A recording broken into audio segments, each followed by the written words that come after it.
अस्सलाम वालेकुम। आज की जो हमारी वीडियो है इसमें हम बहुत ही एक ख़ास और दिलचस्प जो है ना मकाम के बारे में बात करेंगे, मस्जिद आयशा।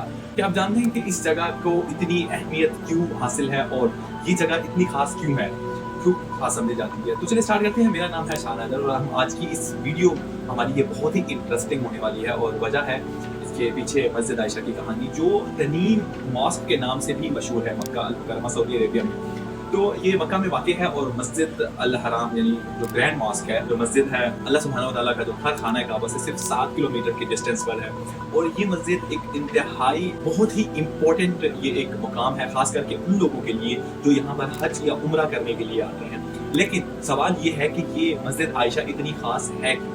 ये मस्जिद बेसिकली हज़रत आयशा रज़ी अल्लाह तआला अन्हा के नाम से जो है ना मंसूब है, जो कि हमारे प्यारे नबी सल्लल्लाहु अलैहि वसल्लम की सबसे प्यारी बीवी और उम्मुल मोमिनीन है। तो इसमें कुछ एक दिलचस्प स्टोरी है इसके पीछे कि हज़रत आयशा रज़ी अल्लाह तआला अन्हा ने यहाँ पर अपना जो एहराम है वो बांधा था, एहराम की नियत की थी। तो जब उन्होंने उम्रा परफॉर्म किया था तो सही बुखारी और सही मुस्लिम में ये रिवायत मिलती है कि हज़रत मोहम्मद सल्लल्लाहु अलैहि वसल्लम ने हज़रत आयशा रज़ी अल्लाह तआला अन्हा को तनीम के मकाम पर एहराम बांधने यानी नियत करने का वहाँ कहा था कि वहाँ से उम्रा आप शुरू करने की इजाज़त दी थी हज़रत आयशा को। तो ये जगह ना सिर्फ एक मुकाम है यानी मिकात है, बल्कि एक यादगार वाक़ये की भी जो है ना सिंबल है, निशानी देता है। मस्जिद आयशा यानी तनीम मॉस्क, ये जैसे मैंने पहले बताया कि मक्का मुकरमा में जो है ना है, और ये मतलब यहाँ से लोग उम्रा के लिए एहराम बांधते हैं, नियत करते हैं। अब तुम इनके लिए विजुअलाइज करें कि ये वही जगह है जहाँ पर उम्मुल मोमिनीन हज़रत आयशा रज़ी अल्लाह तआला अन्हा ने भी एहराम बांधा था।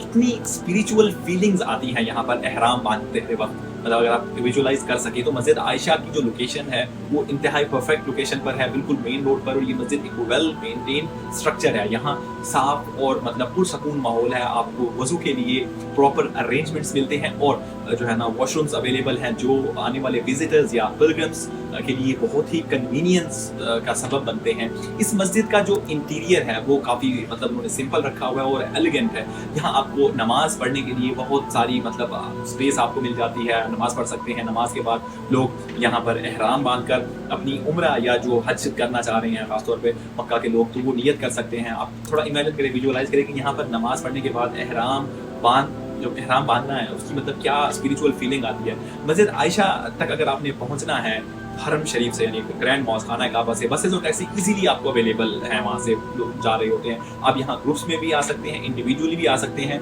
ये मुकाम ना सिर्फ हिस्टोरिकल सिग्निफिकेंस रखता है, बल्कि आज भी हर साल जो लाखों की तादाद में 100 ऑफ मुस्लिम्स के लिए ये बहुत ही इम्पोर्टेंट रोल प्ले करता है। तो दोस्तों ये थी कुछ इन्फॉर्मेशन मस्जिद आयशा के बारे में। तो आज की हमारी इस वीडियो को रखते हैं यहीं तक, फिर आपसे मुलाकात होगी किसी और दिलचस्प कहानी के साथ। तो अल्लाह हाफिज़।